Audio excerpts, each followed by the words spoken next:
Hey guys, so today is the big day. We are heading off and moving to Tennessee. So excited, everything's loaded up. I'll show you guys the trailer right there. And yeah, my truck actually says it's overweight, which I didn't think it was that bad. I didn't think I had that much stuff, but hopefully it's not an issue.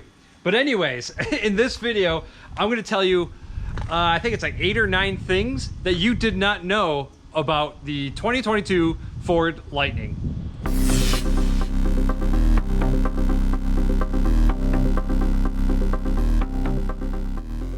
All right, number 1, which is something I just now discovered. This kind of sucks because here we are ready to go, and I remote started the vehicle. It was plugged in, but that doesn't seem to matter. Both of my keys are in the center console because we're ready to go. And the car automatically locks when you remote start it.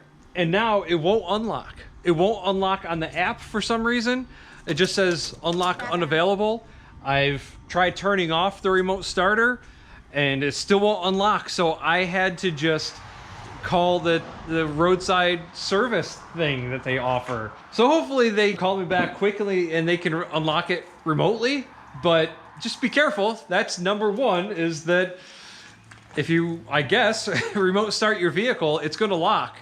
And even though the keys are right inside, it won't unlock. So once we get this resolved, we're gonna head out on the road and we are gonna continue on with our list.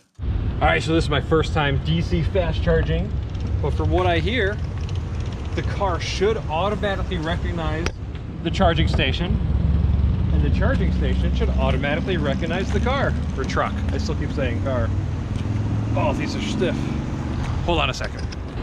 All right, so that's plugged in. It should automatically recognize it and start. Let me go check that out. And then I also want to talk about how to get some free charging with your new Ford Lightning.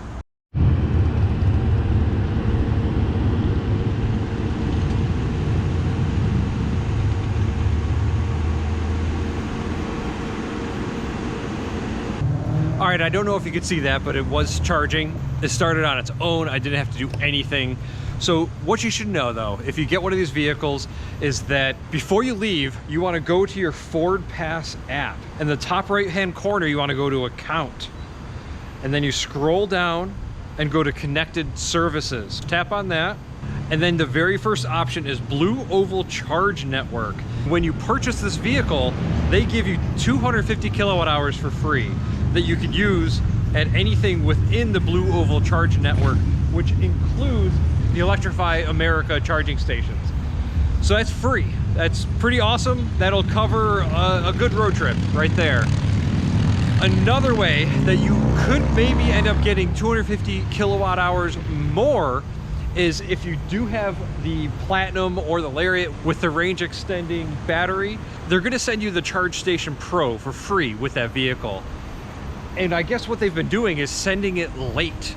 I got mine within like 2 weeks. I didn't think that was late at all. Like, I think it was great.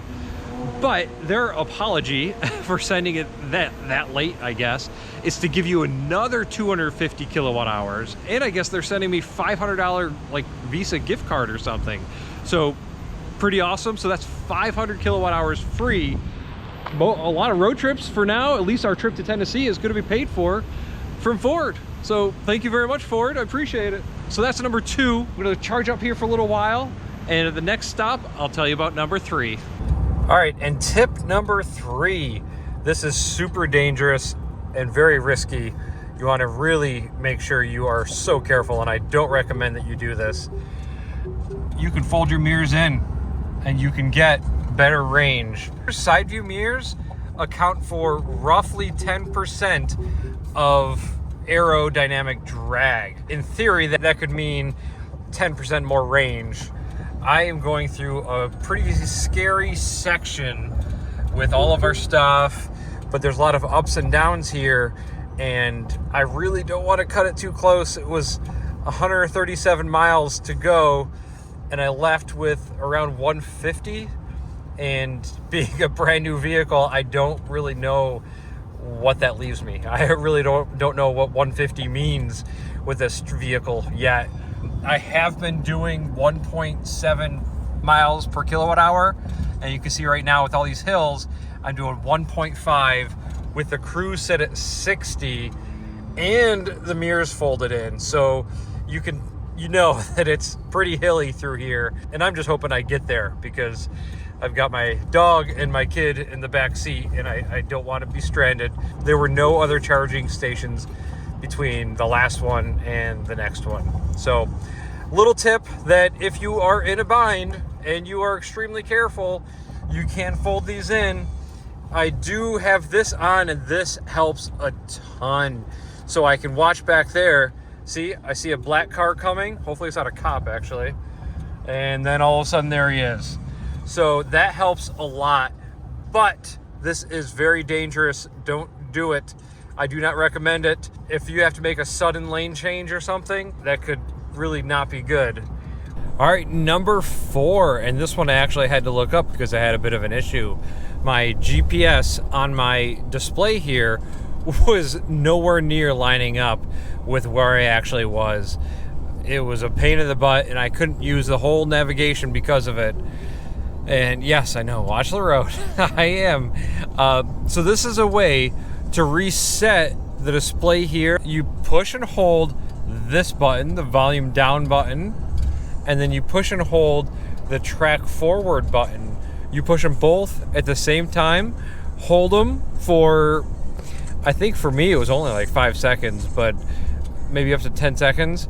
And it'll reset your display here, but it didn't reset my cruise and all that stuff. So this whole display here kept going. It reset the display here, solved my GPS issue, and I was able to continue on without pulling over or doing anything else. But we're still on our way to Tennessee. All right, and number 5. This one I really, really like. It's simple, but I really like it. So I just parked here at a charging station. When I want to get out of the car and I forget to put the car into park, all you have to do is hit the power button and the car automatically puts itself into park. I love that. I used to constantly forget to put my car in park with the RAV4 Prime, but now it does it for me automatically. And I know you guys have seen in all the other videos that you can fold that down. I'm not going to show you this because I've got stuff in here and I'm sure you guys have seen that before. But yeah, if you forget to put your car in park, when you turn the car off, the car does it for you. All right, and number 6. Caleb, can you say number 6? Just yell. Okay, and number 6. No. Please. No, I don't want. Okay. All right, so number 6, we're gonna talk about Blue Cruise. Blue Cruise, first off, is the name that Ford uses for their autonomous driving features, their software. Technically, though, it's actually 2 different types of systems. I have only so far used the more basic one, which is very, very much like Tesla's autopilot that I had in my 2019 Tesla Model X. I don't know if Tesla's changed it, what they've done to it since, but in my experience so far, it's exactly like that. It works on most roads, not every rural road, but it works in most places. It's also the only one of the 2 that you're gonna have if you're towing anything. If you have something connected to the 4-pin or the 7-pin plug back there, you're only gonna be able to use the more basic Blue Cruise, which what that is basically, again, just like autopilot, you have to keep your hand on the steering wheel. You have to keep it accessible and ready to take over. And the system actually does still read your eyes also. I wasn't sure if that was going to be the case, but it is. So they have a spot right here and then this spot right here, and those 2 sensors watch your eyes. So in either system, you have to keep looking forward. What's really cool though, I've noticed, is that they don't punish you like the Tesla system did. I remember kind of pushing it with the Tesla system, with the autopilot, and eventually it just stopped working until you pulled over and turned off the car. With this, man, it doesn't seem to punish you if you get too many dings. And I also really like the sound too. It's not too annoying. It's really a pleasant little ding. it's good. I actually really like it. So that is the more basic version. There is also the hands-free Blue Cruise, which I have not been able to try out yet because, again, I'm towing, and this is the first time I've taken this on a road trip. But that one only works on mapped highways, and you have to look up online to see which highways they have actually mapped. If you're not on a mapped highway, you cannot get the hands-free driving. For us in New York, when we were New Yorkers, 81 was the only option, and it was weird. On the way down here, I was having a lot of issues with just GPS on 81, so I don't know. I'll test it later when I'm not towing. And with that second version, you could go indefinitely as long as you don't fall asleep or look away for too long. You can go indefinitely hands-free, completely hands off the wheel, and that is awesome. I think that is so cool. I can't wait to try it. But for now, while I'm towing, this first version is perfectly fine. I just touch the steering wheel, keep my hand on it, and you just kind of give it a little tug every once in a while. It's exactly like Tesla. And if you wanted to, you can just keep your hand weighted right here on either side, one of these, and just rest it there. And I found that is a pretty good way just to keep it on, and it just keeps going. And at that point, if you keep your hand there, it's not going to ask you to touch a steering wheel unless, like, you look away, and then it reads your eyes and sees that you're not looking forward. So that's it. That's number 6. That is the Blue Cruise systems, because they really are two different systems. So hopefully all that information helped about the Blue Cruise. All right, number 7. I don't know if you can see this display in the light. Hopefully you can. The vehicle's rated to charge at 150 kilowatts, but you can see, hopefully, right here, that I'm already up to 160, 161. I've actually seen it go as high as 170. So depending on where you are in the charging curve, and there have been other videos and testing about that, but it does go up to 170. I've heard 177.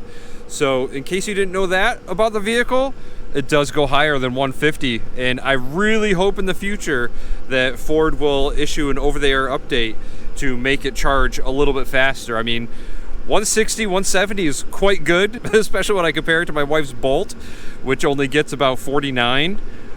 But it'd be great if it can go just a little bit higher and faster. I've been here for 1 minute, and I have 4 kilowatt hours delivered.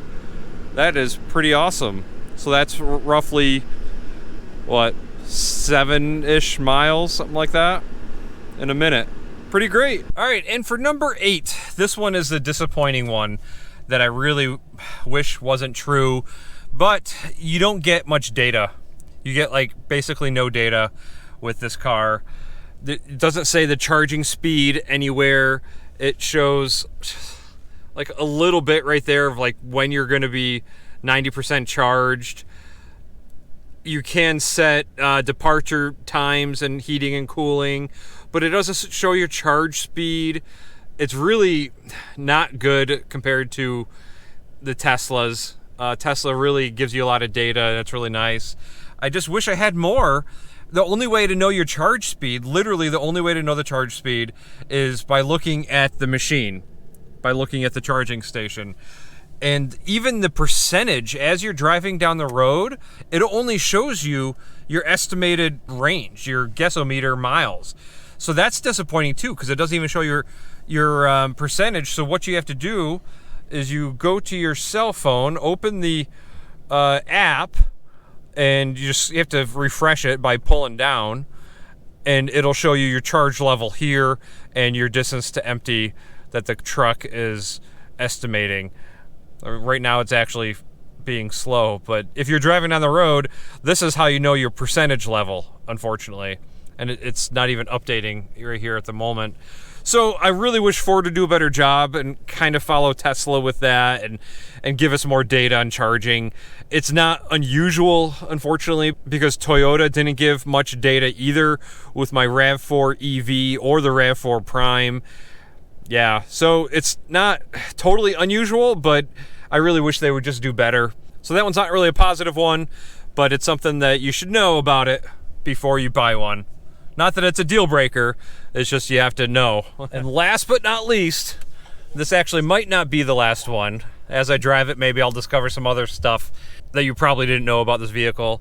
But this has the option in the Platinum version only for propulsion sound. So if you're feeling nostalgic and you want to hear something that sounds like a gas engine, oh my God, this is like the busiest intersection ever right now. Let's see if you can hear it. You can't really hear it. I can't really go fast with all this traffic around here. But anyways, in the Platinum version only, if you go to drive modes and go all the way down, you have an option to select propulsion sound, which kind of emulates a gas engine. It's fine. Like it's okay. Definitely not something that I ever thought I'd ever need. But if you're really into gas and you want to feel nostalgic, there you go. So that's it. That's my list of things that you did not know about this truck. There might be more to come. We'll see if I find anything else. But thanks a lot for watching, and feel free to do all that normal YouTube stuff. Like, share, subscribe. Thanks, guys.